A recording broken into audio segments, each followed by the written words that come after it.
everyone. I'm Nicole Boone. Welcome to Conversations with Nicole. Today, my guest is Chip White, president of Stack 3 Productions and producer of Electric Jesus. He's a native of North Myrtle Beach, South Carolina. And yes, his sister is Vanna White of Wheel of Fortune. And he's also a friend. Chip, good to see you. Thank you, Nicole. It's good to be here. Yes, this is exciting. So before we actually get to your new feature film called Electric Jesus, I do want to say that my condolences for the recent loss of your father. He was like 96, a life well served. Yep, he 96, and I'll throw the half in there because I think we deserve all the credit we can get on earth. He did. He was originally from Dillon, but he spent most of his life at the beach and just loved the community, and that was his heart and soul. He just loved being at the beach. So you have a new feature film called Electric Jesus. Very interesting name. Just tell me all about this. Electric Jesus was written and directed by a gentleman in Greenville, South Carolina named Chris White. No relation. Right. His wife Emily is executive producer. So that was like this whole group of whites that aren't related, but he wrote and directed it. We met in probably 2016 and sat down and started discussing how to make this feature come about. I like the script, even though it takes place in the summer of 1986, which is, by then I was already on Hollywood Boulevard doing sex, drugs, and rock and roll, not Christian, but I could relate to the story and the fact that, here's this guy who just, loves Jesus and he's got his little group of youth group band. And for me, it was in the 70s when, the lightning bolt struck and I'm down on Ocean Boulevard, Myrtle Beach, trying to save everybody, and all of a sudden, hey, God, she's really cute and smells good. I'll be right back, Yeah. and, I'll be right back, God, 30 years later, hey, God, you're still there. So I could kind of relate to the story that way again, even though it takes place in the summer of 86. It's the summer of 86, and that would have been my college years. And I remember when Christian rock and roll music started to evolve. A lot of people really just didn't know what to do with it. So tell me the players in this movie. You have some awesome actors and actresses, and a little deeper dive into the movie itself. Stars Brian Baumgartner from The Office. I don't know if you guys watch The Office with Kevin Malone, Big Chili Pot and the drummer. He plays Skip Wick, the band manager. And it's kind of Skip's, he's got this one more shot at being, hopefully making the big time. And along the way, Judd Nelson from Breakfast Club, he plays an Alabama I gotta say, preacher. that's one of my favorites. I just have to stop you right there. When I saw Judd Nelson Breakfast Club, I went, whoa. Yeah, Judd plays the preacher whose daughter runs away with the band. Oh boy. Yeah, both Brian and Judd were just super nice. They were amazing to work with. Funny thing with Brian is we shot this in 2019, and the office is really huge with high school and college kids at that point, still is. My kids love it. They're 24 and 20.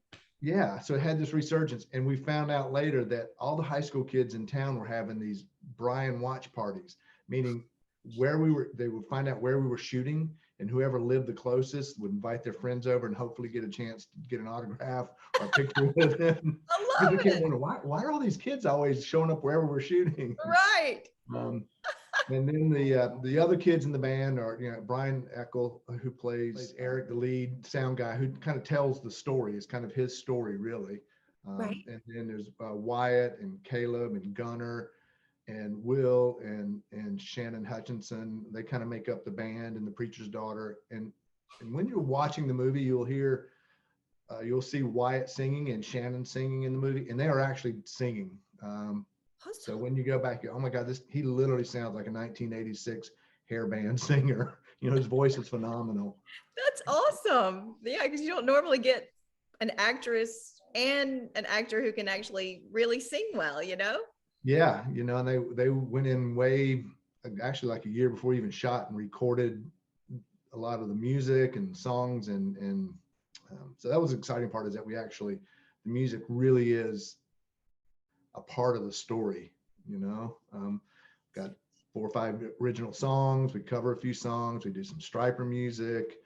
We have a Rob Castle song in there, Stephen Taylor. A lot of Sounds lot of people, amazing. yeah, a lot of people I didn't know who they were until we did the movie. Of course, I knew who Stryper was because Yeah. they were such a big, and probably the biggest crossover at the time. But I had no idea who some of these other guys were. Like I said, I was already in California on the other spectrum of rock and roll. Yeah. Hey, so listen, you talked about filming the movie. Where did you film? So we shot it in Columbus, Georgia. Back in 2019, we tried for 3 years to shoot it in South Carolina and just could not get South Carolina investors to understand the taxes and the tax incentives for them. To where eventually we just said, all right, well, we'll go to Georgia. I mean, their taxes are crazy good. Columbus was offering incentives. It had enough of locations where we could be in, because it's kind of a road movie. Sure. So you think you're all over the place. As a matter of fact, we do a scene that's supposed to be in Myrtle Beach. Oh, really? It's called Fun in the Sun, SON, like a retreat kind of, or a concert. That's where Rob Castle's band, and Rob will actually be at the theater on the 19th. Rob will actually be at the theater doing a meet and greet also. But we used his song Off the Wall. We had an actor pretend to be him, and it was supposed to be in Myrtle Beach. And there's a scene afterwards at a motel that's supposed to be by the pool that's supposed to be in Myrtle Beach. And awesome. Yeah, you can make things work wherever you are sometimes. Wherever you are, yeah. So before we go more back into the movie a little bit, you talked about Rob being at this meet and greet. So what's happening is starting today at the Market Common Stone Theaters, Grand 14th Cinema, you're starting basically almost a week-long exclusive theatrical run of your movie. Now, the movie's already been out. Talk about what's happening starting today at Market Common at the theaters there. Sure. So Myrtle Beach. Awesome. Today's Good Friday, which is a cool time to start our feature, because we actually say A Star is Born again in our poster. So it's going to play for a week. It's an exclusive theatrical run. Like you said, the movie has already been out, and because of COVID, we didn't get any theatrical release. And we kind of just thought, well, it's my hometown. It's a fun movie. And Dwayne Farmer gave us this great opportunity to have a week at the theater, see if we can get an audience. You know, maybe if we have a really good week, other theaters will want to pick up on it and we'll get a bigger run. But on starting today on Good Friday, because I'm trying to make it a little bit more than just come to the movies. Tonight, late afternoon tonight, I'm not sure exact time yet, but Perry Richardson, who is a bass player for Stryper and was in the band Firehouse, he's going to come down, do a meet and greet, photo op, talk about Stryper music and music of the 80s, you know, in the 1980s and the hair bands in the 90s and stuff. Saturday, tomorrow, Shannon Hutchinson, the lead actress who plays Sarah Wimber, the preacher's daughter, she's going to come up Saturday evening, do the same thing, meet and greet, some Q&A, photo ops, and kind of talk about the movie. And then Tuesday, we'll have Rob Castles come up, and I'm going to challenge people during the scene where we play his song. Look for him. He actually has a little cameo in it. Oh, that's awesome. Yeah. But he's going to come and do the same thing, a little meet and greet. Of course, I'm going to be there. I don't know if I can make every single screening, but I'm going to try to be at every screening, answering questions. Right. Meet and greet, shake hands, tell you any kind of information you want to know, answer questions. Maybe during the week, my sister might come by. We don't know, see when she flies in or not. But we'll see. Maybe Nicole will come down, sign some autographs. I wish I could. I would love that. I'm just so delighted that I'm able to share what you're doing at the theaters at the Market Common starting today and through the 22nd, because I want people to come out. I want them to see this film, because when you contacted me, you said it's a film for Christians and non-Christians. It won't offend believers and it won't offend non-believers, because you had, of course, screenings and focus groups before released. But talk a little bit about that, because a lot of times people get upset when you put the name of Jesus into something. But I want you to walk people through that process. Sure. So it is a faith-friendly, family-friendly movie, but it is a true rock and roll coming of age film. It just happens to deal with a group of kids in the summer of '86 who were evangelical. They were into Christian metal, Christian rock and roll, and they got this chance to go on the road in the hopes of opening for Stryper. But it is the same as any, and it's very true to life with teens, whether it's Christian rock, rockabilly, heavy metal. If you go on the road as a teen, there's the temptations, there's the struggles, it's all there, of these kids who want to make Jesus famous, but also are human, right? So it's told from the point of view of Eric. It's actually a little love story between him and Sarah. So again, it's if you're a Christian, we're not making fun of Christians, we're not making fun of Stryper or any of the music. Right. We're not trying to preach to you to, hit the altar at the end.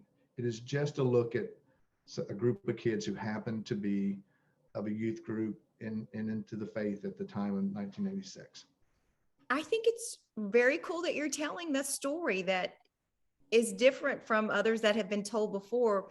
I've said this all along in my career, and now especially as I get to talk to people like you one-on-one and have a lengthier conversation, we all have a story. This band is someone's story, right? Yeah. So Chris White, the writer director, he wasn't in a band, but this was like his time period, his youth, his high school, and this was the way we talked. It was the music we listened to.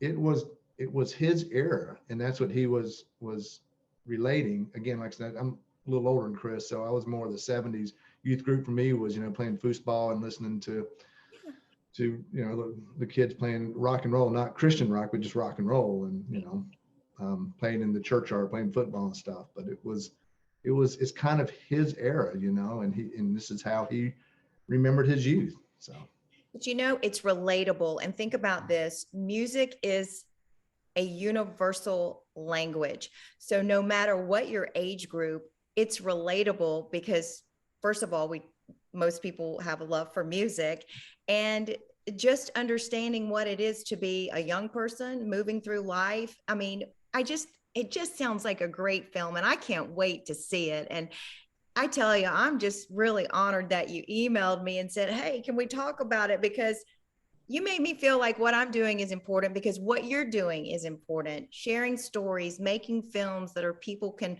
relate to, enjoy, and, entertainment is important. We have so many things going on in life. We need this escape. We need this. Yeah. And what you're doing to me is awesome, because I admire you, because I want to do a podcast, but then I get sidetracked here and over there. And the fact that it's all about stories, one-on-one, telling a story.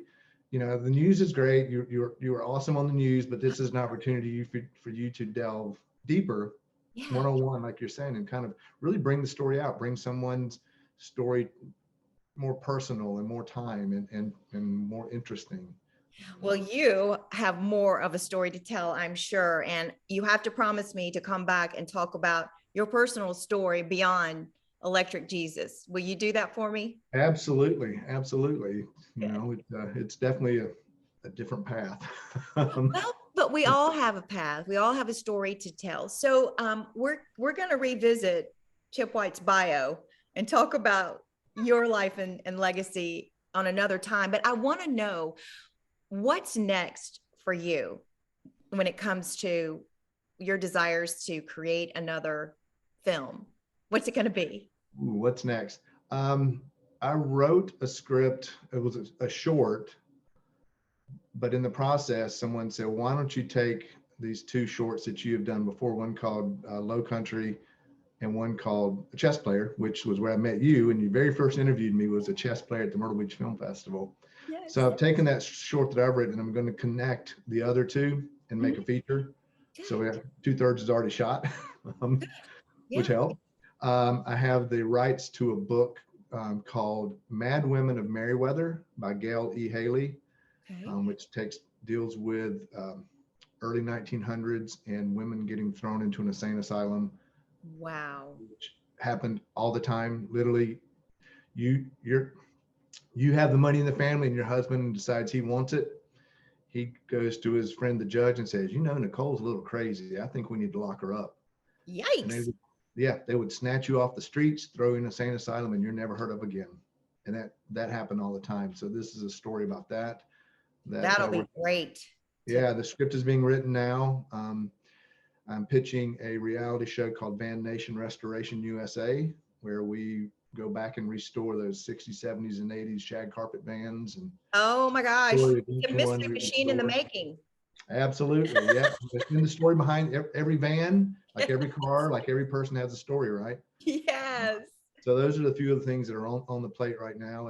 But right now, starting today, I'm kind of focused this week on getting everyone to come down, everyone from Myrtle Beach, North Myrtle Beach, Conway, Loris, Surfside, Socastee, come on down to Grand 14 Market Common, pick a time, go online, buy your ticket, and come down and meet us. Yes.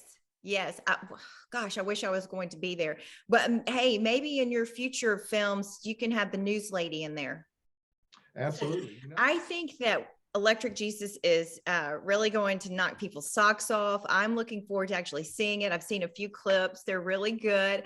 I appreciate the music. I do, because I was in college in the summer of '86. Mm-hmm. So very relatable for me. But like I said before, no matter what your age is, it's relatable and a good movie. So I wish you all the best with this. Go see him when he's at Market Common. Absolutely. And and you can actually go online and you can buy your own merchandise. We have t-shirts and perfect. Go to electricjesusfilm.com, click the merch, and a lot of it you have to see the movie to kind of understand. So you're kind of in the club if you have some and someone recognizes, hey, it means they saw the movie. Right. Right. Excellent. Well, listen, Chip, is there anything you want to add as we close? Because this has just been a great conversation talking about your new film. It's theatrical debut down in Myrtle Beach at Market Common. New things on the horizon for you. You're a wonderful person, and I'm just delighted that we had an opportunity to talk today. It's been a long time since that chess player days, right? It has. It really has. I am just super excited for what you're doing. I really appreciate you having me on, and I look forward to seeing more of where you go with this. You're sweet. And just come on down, see the movie, give us your thoughts, and it's kind of come meet Chip, come meet some of the other stars, photo ops, meet and greets. It's going to be a great time from the 15th through the 22nd. Chip, my friend, thank you for joining me. Thank you, Nicole. Anytime. Yes. And folks, that's going to do it for this edition of Conversations with Nicole. Until I see you again, I hope you have a great day.